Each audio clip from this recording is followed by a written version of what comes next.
হুনাইনের যুদ্ধ হবে।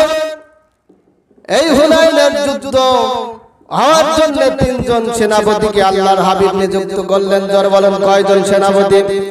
তিনজন সেনাপতি অর্থাৎ তিনজন আমির নিযুক্ত করলেন হুনাইনের যুদ্ধ করার জন্য। এই তিনজন সেনাপতি নিযুক্ত করার ভিতরে প্রথম সেনাপতি হলেন 1 নম্বরে হযরত হুযায়ফা। জোরে বলেন নামটা কি? হযরত হুযায়ফা রাদিয়াল্লাহু তাআলা আনহু তিনজন সেনাপতির মধ্যে প্রথম 1 নম্বরের আমির। হুনাইনের যুদ্ধ হবে, লম্বা কথা সংক্ষেপে বলি, হুনাইনের যুদ্ধ হবে। আল্লাহর হাবিব সাল্লাল্লাহু আলাইহি ওয়াসাল্লাম হুনাইনের যুদ্ধ মনে করেন আগামী কাল ফজরের নামাজের পরে হুনাইনের যুদ্ধ হবে। আজকে এশার নামাজের পর আল্লাহর হাবিব হযরত হুযায়ফা রাদিয়াল্লাহু তাআলা আনহুর কাছে একটা চিঠি লিখলেন।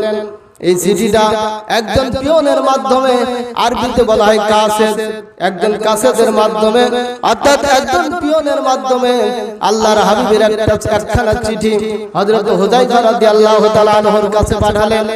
এবার মদিনার কোন এক মহল্লায় হযরত হুযায়ফা রাদিয়াল্লাহু তাআলা আনহুর বিবাহ বন্ধন হয়েছে, বিবাহ হয়ে গেছে, সন্ধ্যা রাত্রি জাব কবুল হয়ে গেছে, বিবাহ হয়ে গেছে। এশার নামাজের পরে আল্লাহর হাবিবের চিঠি গেছে।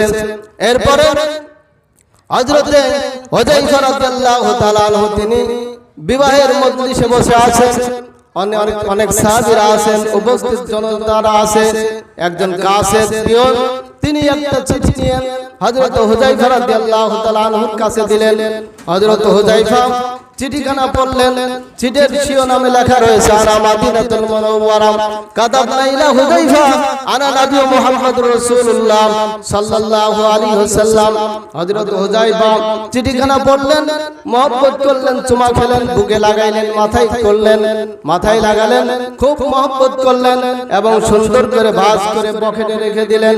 পকেটে রেখে হযরত হুযায়ফা রাদিয়াল্লাহু তাআলা আনহু তিনি কি করলেন? এবার ওই বিবাহের মজলিস থেকে উঠে চলে গেলেন।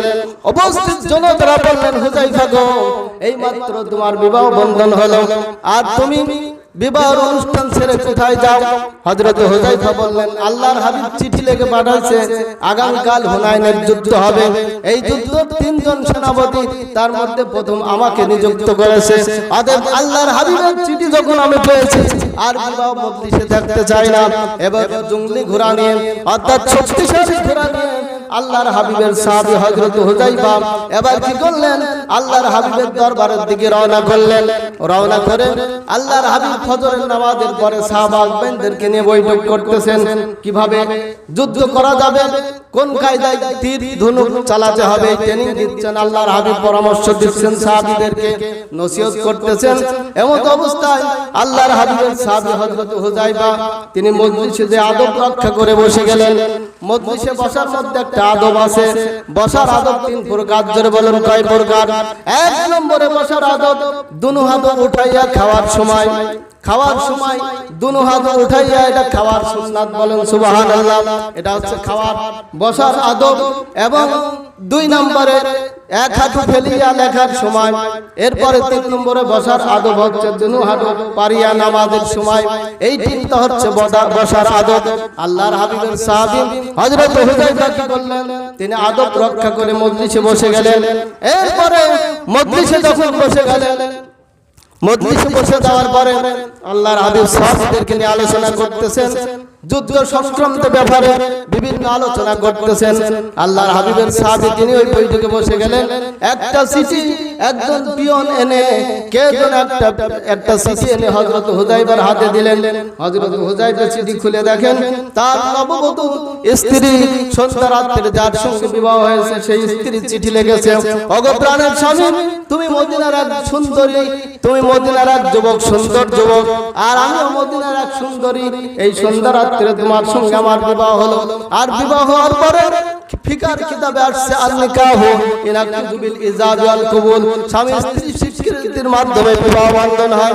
হুযায়ফা রাদিয়াল্লাহু তাআলা আনহু দুইজনের স্বামী স্ত্রী বিবাহ হওয়ার পরে এরপরে যখন স্ত্রীর তরফ থেকে হুযায়ফার কাছে চিঠি গেছে, এবার চিঠিখানা খুলে দেখে হযরত হুযায়ফা রাদিয়াল্লাহু তাআলা আনহু স্ত্রী অনুরোধ করেছে, স্বামী গত সন্ধ্যা রাত্রে তোমার সঙ্গে আমার বিবাহ হলো, এমত অবস্থায় আমাকে ফেলে রেখে তুমি আল্লাহর হাবিবের ডাকে সাড়া দিয়ে হুনাইনের ময়দানে যুদ্ধের জন্য চলে যাবা। অতএব স্ত্রী অনুরোধ করে চিঠি লিখেছে, ওগো প্রাণের স্বামী, একটিবার আমার সঙ্গে সে অন্তত দেখাটা করে যাও, যাতে করে কিয়ামতের ময়দানে তোমার সঙ্গে যে আমার বিবাহ হলো এটা আমি চিনতে পারি যে ইনি আমার স্বামী ছিল, এই জন্য আমার সঙ্গে এসে দেখা করে যাও। আল্লাহর হাবিবের সাহাবী কি করলেন, চিঠির উল্টা পাশে অপর পৃষ্ঠায় লিখে দিলেন, ওগো স্ত্রী, দেখা করার মতো সময় আমার হাতে নাই, কারণ আল্লাহর হাবিব হুনাইনের ময়দানে এই তিনজন সেনাপতির মধ্যে প্রথম সেনাপতি আমাকে বানিয়েছে। অতএব এই তিনজন সেনাপতির মধ্যে প্রথম কমান্ডার আমি। অতএব হুনাইনের যুদ্ধে যাব, আমি তোমার সঙ্গে দেখা করার মতো সময়